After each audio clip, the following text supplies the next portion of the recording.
Allez, place à l'innovation dans le Grand Live. Le meilleur de l'innovation vous est présenté par Epitech. Et encore une fois, c'est la coopération franco-israélienne qui est à l'honneur dans le domaine scientifique, plus précisément dans la lutte contre le diabète. Oui, des laboratoires français et israéliens ont uni leurs forces pour mettre au point une thérapie cellulaire qui est censée remédier à cette maladie chronique très répandue. C'est un reportage d'Elsa Mimoun. Une découverte qui pourrait révolutionner le quotidien de millions de personnes. La société de biotechnologie israélienne Kadima Stem développe actuellement une thérapie cellulaire innovante pour soigner le diabète, une maladie chronique causée par un manque ou un défaut d'utilisation de l'hormone appelée insuline. Ce que nous faisons, c'est produire des cellules que nous avons dans le pancréas, qui s'appellent les îlots de Langerhans. Ce sont des amas de cellules qui produisent des hormones comme l'insuline et d'autres hormones qui maintiennent le glucose à un niveau normal. Et ces cellules sont endommagées ou détruites dans le diabète. Nous produisons des cellules qui, comme dans le pancréas, produisent des hormones comme l'insuline. Jusqu'à présent, les essais cliniques avaient été fructueux sur des animaux ne possédant pas de système immunitaire.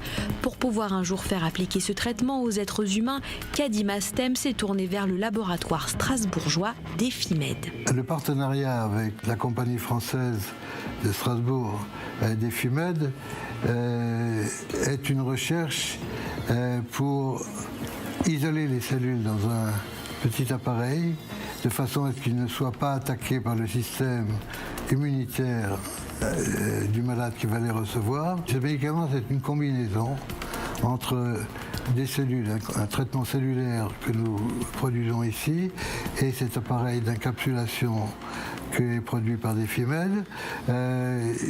Si on arrive à ce que les deux fonctionnent correctement, nous pourrons faire, en principe à la fin du partenariat de 2 ans, une demande d'application chez l'homme, c'est-à-dire de commencer les essais cliniques chez l'homme.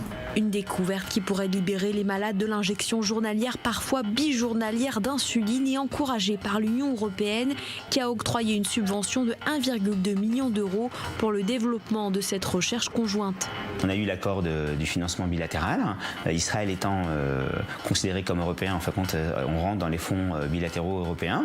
Et donc l'accord a été signé. Maintenant, on a 2 ans pour délivrer les différents tests et arriver à démontrer qu'on a une solution mixte entre nos cellules de Kadima Stem et l'enveloppe et l'encapsulation d'Efimed.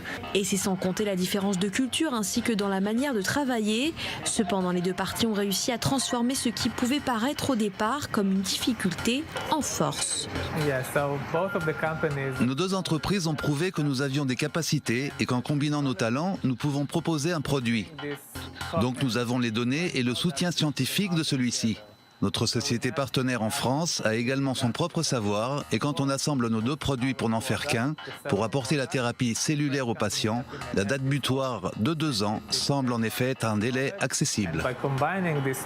Moi j'étais un peu au milieu des deux, parce qu'ayant une culture française, étant souvent en Israël pour Kadima Stem, je voyais un peu les deux côtés. Et chacun avait un peu des a priori, d'abord de discrétion sur sa technologie propre, parce qu'il y a toujours des enjeux de brevets et de technologie, de protéger sa technologie, et puis aussi des a priori de comment arriver à bien collaborer ensemble, la question de la langue, la question de la méthode. Les Israéliens sont très rapides en termes d'échange et en termes d'entrepreneuriat et d'aller directement aux pratiques. Les Français ont l'habitude d'être plus académiques, de poser les choses, de réfléchir, de revenir. Une première expérience de partenariat pour ce laboratoire Kadima Stem qui permettra à terme de mettre en place une technologie commune franco-israélienne. Et c'était l'innovation dans le Grand Live.